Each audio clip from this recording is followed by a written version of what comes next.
Hello. Today we are celebrating episode 200 of the Quiet and Strong podcast, especially for introverts. I'm your host, David Hall, and the creator of quietandstrong.com. This is a weekly podcast dedicated to understanding the strengths and needs of introverts and strategies for success. Introversion is not something to fix, but to be embraced. Normally, we'll air each episode on a Monday. Be sure to subscribe on your favorite platform, leave a review or a rating. That would mean a lot to me and help others find the show. Tell a friend about the podcast and help get the word out there that introversion is a beautiful thing. So, when I was younger, I used to think there was something wrong with me. Why can't I be better at public speaking or more at ease with conversation like that person or this person? I've heard many guests on the podcast say similar things. It was a long journey for me to figure everything out. I got a degree in psychology and a master's in counseling, and I was learning much about our personalities. And also through professional development at work, I got certified in the Myers-Briggs type indicator and also Clifton Strengths. I remember my facilitator for the Myers-Briggs said, introverts think in order to speak, and extroverts speak in order to think. And this was one of my light bulb moments. It's like, yes, okay, that's a difference. I understand this. And Clifton Strengths isn't about introversion or extroversion, but it looks at 34 strengths and your top five. So again, not about introversion, but about naturally occurring strengths. For example, one of my strengths is being analytical. I want to see why things are the way they are and look at how to make things better. I've always been analytical and I couldn't change it if I wanted to. But in the same way, introversion is my natural way of being and I couldn't change it. But I could learn to embrace my gifts and honor my needs. So I learned the difference between introversion and extroversion, and that there are unique strengths that come very natural to us. And great gifts come from being a deep thinker and having a great imagination and being very reflective as an introvert. But this also brings needs of sometimes being alone to do some thinking and recharge. I also figured out that my strategies for success, whether it be, for example, in public speaking or leadership or many other areas, will look different from an extroverted colleague or friend. So, not every introvert struggles to gain confidence. Some have always been confident, and some have always understood that alone time that they need. But this is a question that I ask every introverted guest. Did you have to learn to embrace your introversion? And many have a story like mine where they thought something was wrong with them and they had to learn to embrace their introversion. I also ask, was there a book or resource that was helpful? Many have stated that the Myers-Briggs was helpful, just like it was for me. But probably the most frequent response is Susan Cain's book, Quiet. This book has helped many to understand introversion and find self-acceptance. I also benefited from this great book, and I highly recommend it. Thank you, Susan. Here's one of my favorite Susan Cain quotes. There is a word for people who are in their heads too much. Thinkers. This quote really captures the essence of introversion, the ability to think deeply, process information thoroughly, and arrive at insightful conclusions. Introversion is a strength, not a weakness. Another book I greatly benefited from was Introvert Power by Dr. Lori Helgo. My biggest takeaways were one was in the title. There's great power in introversion. And also, she discusses that at least 50% of the population are introverts. And that number, back when I was exploring, there was a lot lower number. So the fact that 50% were introverts was really eye-opening to me. And I say that if that number seems high to you, you may not fully understand what introversion is. There's many types of introverts. Since then, I frequently quoted Lori, and she was a guest on this podcast. I'll talk more about that episode in a bit. So with my new understanding, I started blogging on introversion about 10 years ago. And all these blogs can be found on the Quiet and Strong website. And at this point, the blog has largely been replaced by this podcast. And while I was figuring out my introversion, I was also very busy with my work. And on the side of my work, I was running a business with my wife. We have 3 kids, and I was doing this quiet and strong work. And so, as I was learning about my introversion, I was also studying time management. And I realized that when it comes to time management and productivity, introverts have different strategies to be effective. But these strategies weren't being called out for introverts in the books I was reading. So I wrote Minding Your Time, Time Management, Productivity, Success, especially for Introverts. It's available on Amazon, Kindle, or paperback. A lot is mentioned about the introvert need to recharge after certain things, and that is absolutely true. But as introverts, we need some solitude for many other things. We need time to focus and time to think. And some of that focus we need is to get work done. Sometimes this requires quiet, and sometimes we might need to create and find that quiet time. We have great imaginations. We need time to use them and time to do some dreaming. Sometimes dreaming can be very productive, and we come up with some great, innovative, and creative solutions. Sometimes it's just enjoyable. I was on a podcast talking about productivity for introverts, and I mentioned that we need time to dream.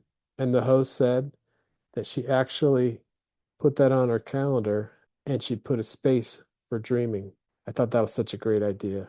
And sometimes people may not understand, you know, if you're staring out the window and you're looking off into space, but that may be some of your best thinking time or dreaming time. So take some time for recharge, time for recreation, time to think, time to plan, time to focus, time to prepare, and time to dream. Spend time with those you care about and spend some time in solitude. Find that balance. And remember, your time management and productivity strategy may look different from a colleague or friend. Don't be afraid to advocate for what you need. And then, like many people, I found myself in 2020 working from home full time for the first time. And I was hearing many misconceptions about introverts. I was hearing things like, oh, introverts are just loving all this time alone. Yet it was a scary and tragic time. And I know that there were many isolated and lonely introverts. So in January 2021, on World Introvert Day, which is every January 2nd, I decided to share my voice and thoughts on introversion. And I launched the Quiet and Strong podcast to help introverts celebrate their strengths, honor their needs, and develop strategies for success that work for them and their unique gifts. So, over the past 4 years, since I started this podcast, we've explored introversion in depth, diving into the unique gifts and sometimes challenges that come with our personality type. And in this milestone episode, we're going to recap some of the key themes that have consistently surfaced and resonated with our incredible community. The core purpose of this podcast has always been to celebrate introversion and provide strategies for introverts to thrive. As I've often said, introversion is not something to fix, but to be embraced. And this sentiment has been woven throughout our conversations with guests who have helped us dispel the myths and misconceptions about what it means to be an introvert. The Quiet and Strong podcast has featured over 100 guests, each sharing their unique perspectives and experiences as introverts. And we've let a few extroverts on the show as well to discuss various strategies for success. From authors and entrepreneurs to leaders and creatives, this diverse array of guests has provided invaluable insights into the strengths, needs, and challenges faced by introverts in various aspects of life. The podcast has become a go-to resource for those seeking to embrace their introversion and leverage their natural gifts for success and fulfillment. I'm going to share a few quotes from guests from the last 100 episodes.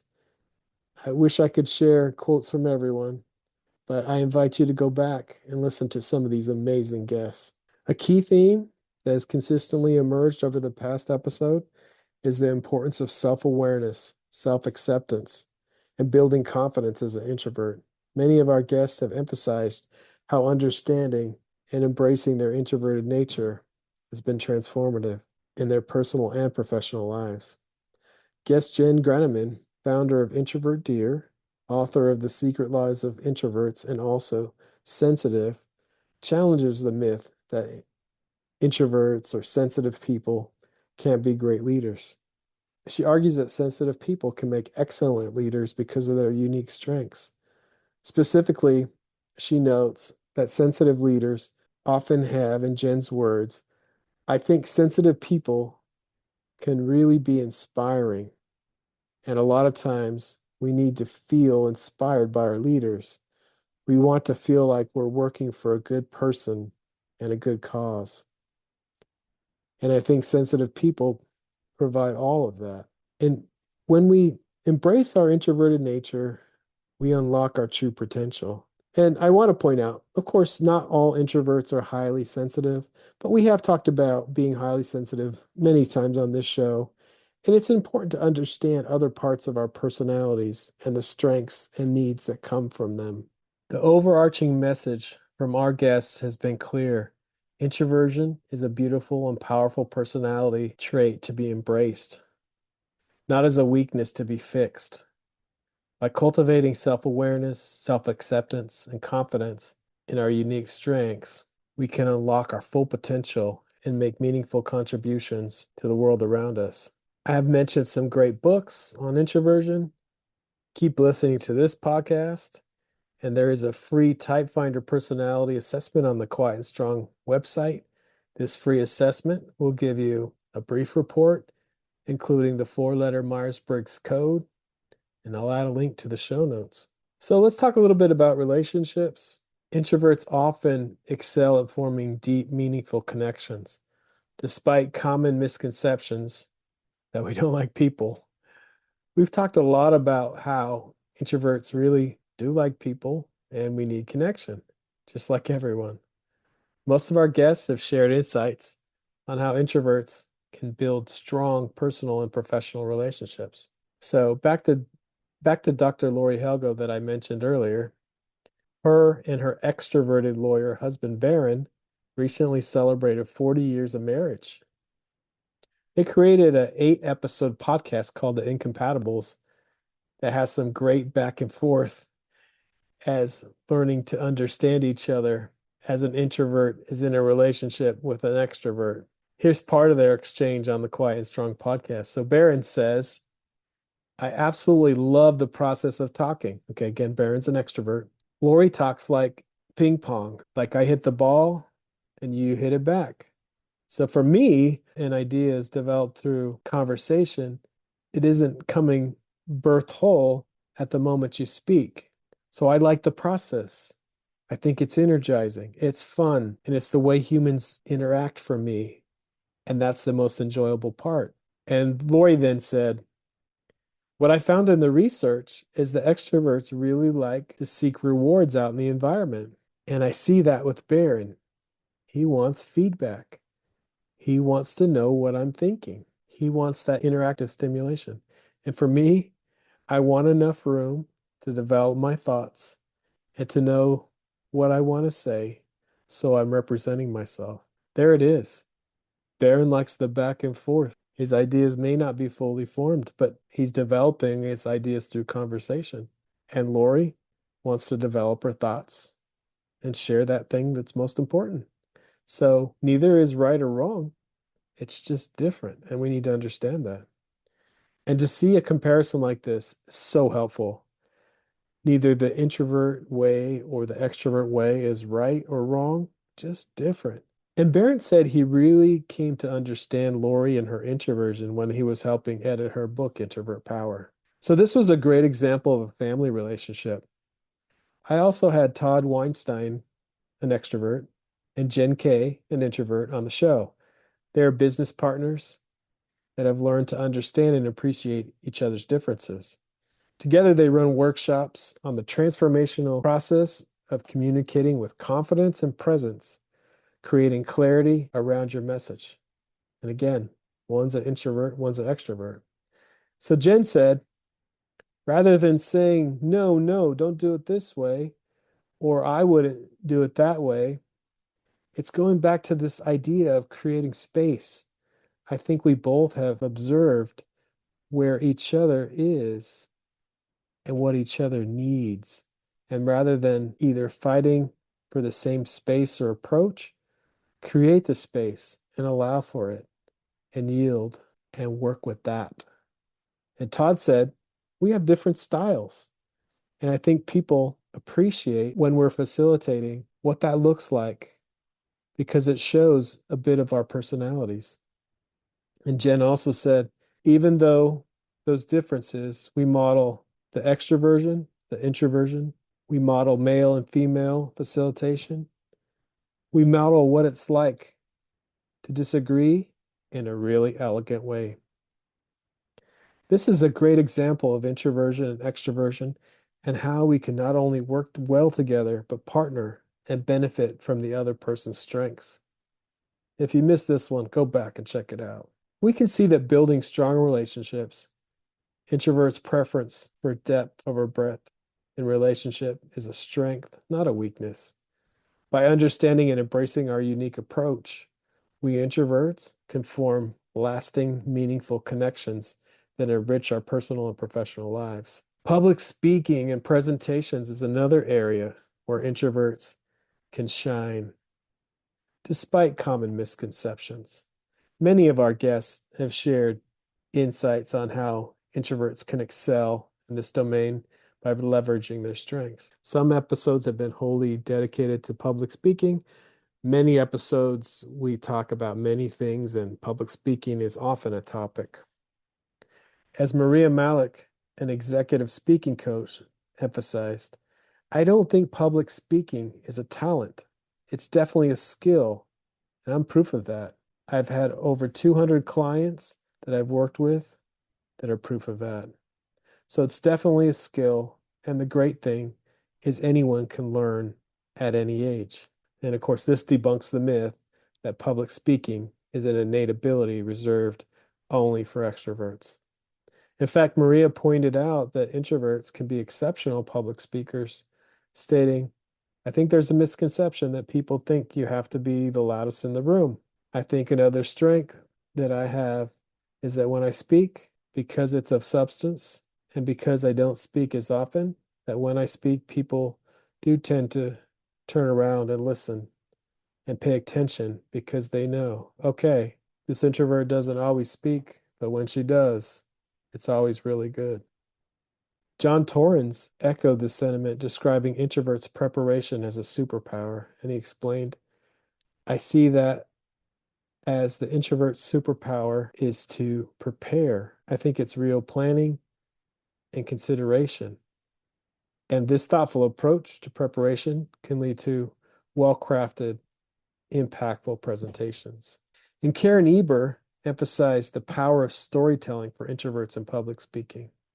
She noted that introverts' natural tendency towards concise and deliberate communication can make for impactful storytelling by wrapping information or data in a well-crafted story. Introverts can engage their audience's emotions and create lasting connections, even in formal speaking settings. Karen explained that stories are much more memorable than facts alone, making storytelling a valuable tool for introverts to leverage their strengths and deliver compelling presentations. And of course, I asked Karen, can introverts get better at storytelling? And her answer was, of course, absolutely. I've also shared my journey with public speaking. I love public speaking, but I've learned that I have to prepare. Preparation is one of introverts. Not only is it a need to prepare for things, but it's our superpower. I also have to plan some downtime. Maybe I'm giving a speech and I need to plan a break after. For the podcast, I always schedule an hour before the guest, an hour after the guest with, time to prepare before and time to recharge after. Preparation and managing energy levels is key for introverts to thrive in public speaking situations. So whether you're giving a speech to a large audience or presenting at a work meeting, remember, you are asked to speak because you have something important to share. I remind myself of that. I also tell myself, I'm not perfect, but no one in the audience is either. And after the presentation or speech, I can use one of my introvert superpowers of reflection to think about what went well. I always start with what went well and what I might do differently next time.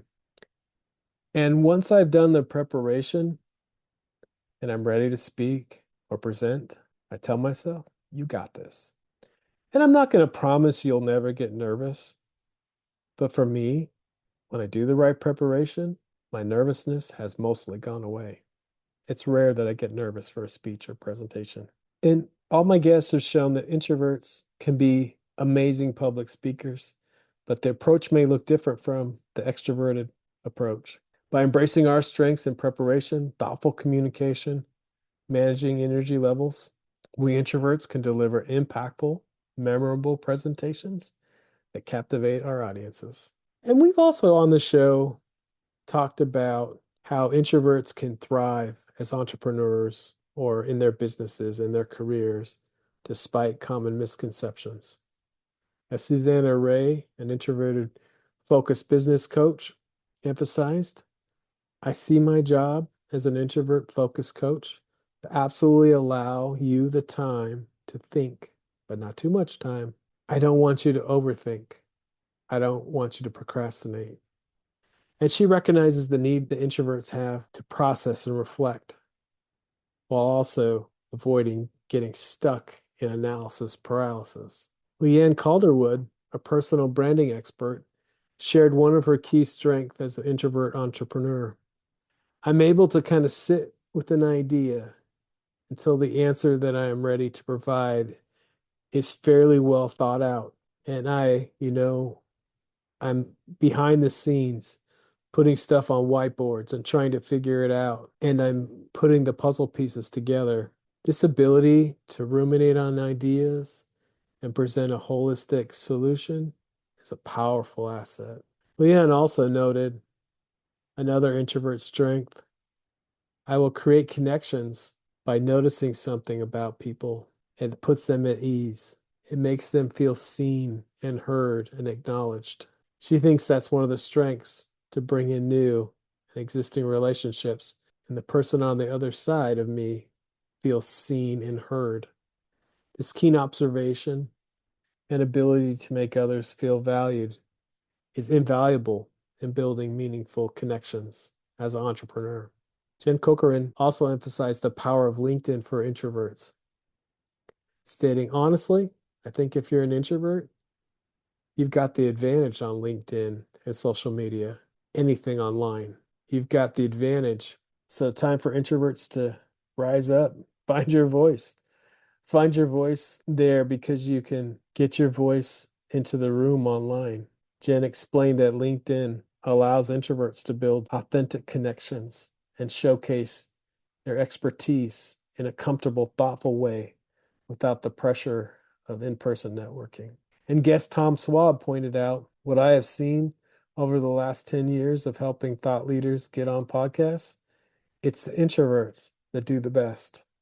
This suggests that introverts excel at podcast guesting, which can be a powerful marketing strategy. What can we learn from these guests? Introverts possess incredible gifts that can be leveraged for success as entrepreneurs and in business. By understanding and honoring our needs, embracing our authentic selves, and leveraging our natural talents, we can navigate the challenges and thrive in all aspects of our professional lives. And then leadership is a common theme on the podcast. And one thing that's become abundantly clear is introverts can be amazing leaders. Our unique skills and talents help us excel in this role. Introvert leaders are focused on the people they're leading rather than seeking personal glory. They're highly observant, empathetic, and skilled at problem solving, qualities that can make them exceptional at inspiring and supporting their teams.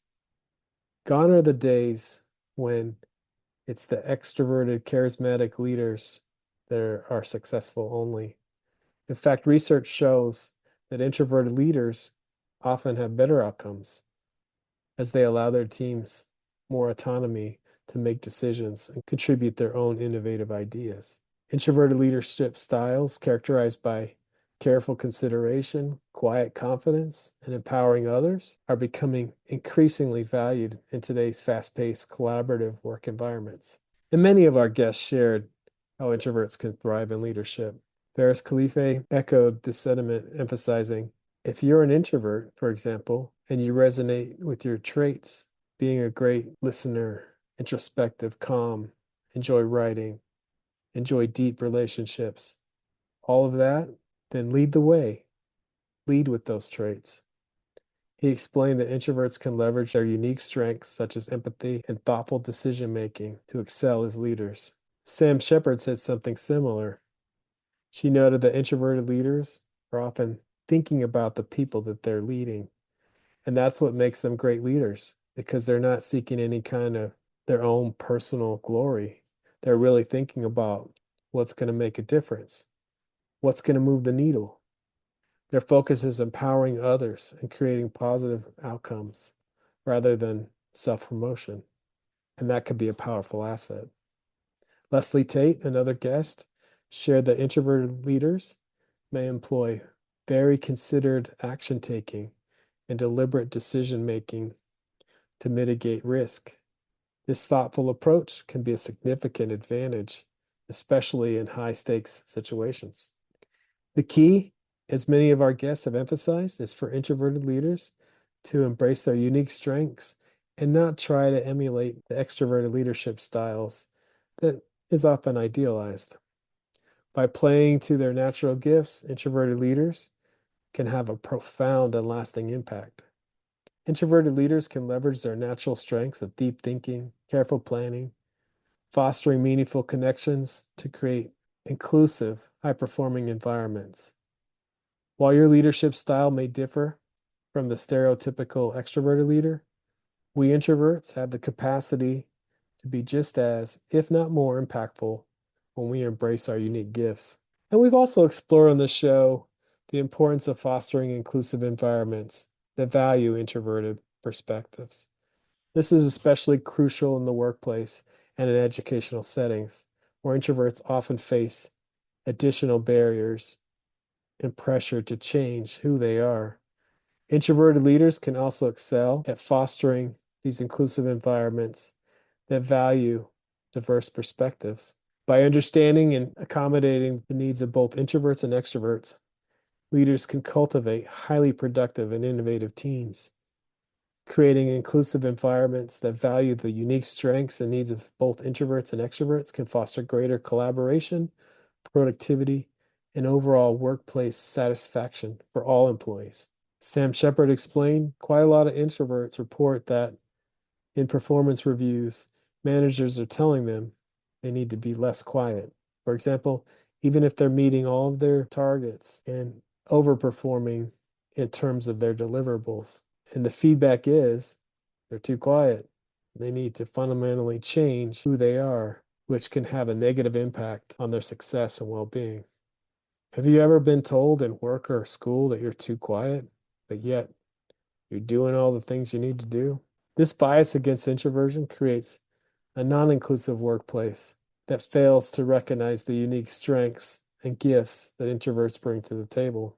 Dr. Melissa Robinson Weinmiller said, the big thing with people that do emotional intelligence well, it helps them to understand and control their own emotions and understand the emotions of others. So by being able to do this, you can certainly create the kind of workplace where synergistically everyone is working together instead of not allowing people to rise up to their top talent, instead of just not understanding. This ability to understand and manage emotions, both one's own and those of others, is a key strength introverted leaders can leverage to create inclusive, high-performing environments where all individuals are empowered to contribute their unique gifts. When introverted talents are nurtured and their needs are understood, they're able to thrive and perform at an optimal level.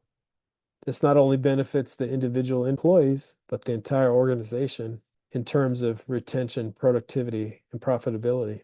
Also, in educational settings, There's often a bias towards extroverted behaviors and a lack of understanding around the needs of introverted students. As Dr. Heidi Kasevich shared, phrases like just speak up and come out of your shell can backfire on introverts, leading to shyness and fear of social judgment. Without creating introvert-friendly classroom environments and acknowledging the diversity of nervous systems, introverted students may end up holding back and not reaching their full potential. Heidi also emphasized the importance of building reflective pauses, quiet spaces for recharging, and shifting from participation-based grading to engagement-based assessment. The overarching message is clear: creating inclusive environments that value introverted perspectives is not only important for the individual, but for the collective success of teams, organizations, and educational institutions. By fostering a culture of understanding, empathy, and accommodation for different personality types, we can unlock the true potential of all individuals, whether they're introverts or extroverts. And we've also had a great look into the unique challenges introverts face, such as navigating social situations, overcoming imposter syndrome, managing energy levels, and how to navigate those challenges successfully. As I often say, introverts may prefer one-on-one conversations or small group discussions where they can express themselves more fully and feel more comfortable. Introverts may also be effective communicators in writing when they can express themselves more fully and clearly. As introverts, we might struggle with imposter syndrome from time to time. Terence Lee discussed overcoming imposter syndrome and self-doubt, saying, when I was about to lead a meeting or speak in front of a group of people, there'd be a voice, and it was just like, you're not ready for this. You can't do this. However, Terence shared that he was able to overcome these limiting beliefs by intentionally replacing them with positive self-talk and power phrases such as telling himself, I'm the best speaker in the room. By being aware of this negative self-talk and consciously shifting to an empowering mindset, Terence was able to build the confidence needed to have as an introverted leader. This productive approach to managing self-doubt is a key strategy that can benefit many introverts struggling with imposter syndrome. Remember that our guest's overarching message has been that these challenges are not insurmountable. In fact, they can be leveraged as strengths. Introverts can be outspoken and confident in expressing their opinions. Introverts can be spontaneous and adventurous. Introversion is a personality trait that influences how we interact with the world, but it doesn't dictate all of our behavior or all of our preferences. Be proud of your introversion. You never have to pretend to be an extrovert. You can be an amazing public speaker or leader as an introvert. Like, I love podcasting and I'm doing it and succeeding by understanding my introversion. And I'm not ever saying I'm acting like an extrovert. I'm an introvert who has learned about his introversion and his strategies for success. And many of our guests have emphasized the importance of understanding and managing energy as an introvert. As Jess Cabrera said, if you're overstimulated and underrested, you're operating from an empty tank. Your battery is drained. You're in an energy deficit. And so naturally, you're not going to be able to meet external and internal demands. And you're going to start feeling overwhelmed. She stressed the need to dial down the noise by cutting out draining activities and creating space for solitude and recharge when needed. And guest Andrea Sandu noted that if introverts don't intentionally make time for recharge, your brain will take it in some way or another. She emphasized the importance of communicating needs for solitude to friends and family, even if they're fellow introverts, as it requires ongoing negotiation and understanding. Mariella Franker said it well. For me, productivity is when you do those few things that have the most impact on what you want to achieve. Because I've learned the hard way, you can't do everything. So, what are your priorities? By recognizing our unique strengths and honoring our needs, we can navigate the challenges of social situations, imposter syndrome, and managing our energy with grace and confidence. The key is understanding what drains us, what energizes us, and proactively creating the conditions where we thrive. Throughout all these episodes, the messages have been clear. Introversion is a beautiful and powerful part of your personality to be embraced, not a weakness to be fixed.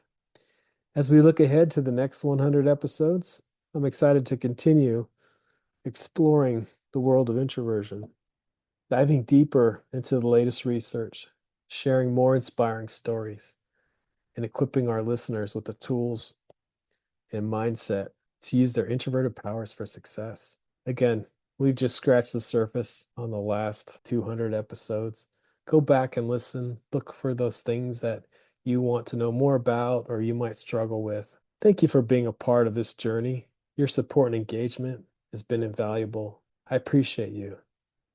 I encourage you to reach out to me at david@quietandstrong.com. Follow Quiet and Strong on social media and take the free personality assessment on the website. Let's continue to champion the strengths of introverts and build a community where we can thrive. Get to know your introverted strengths and needs and be strong.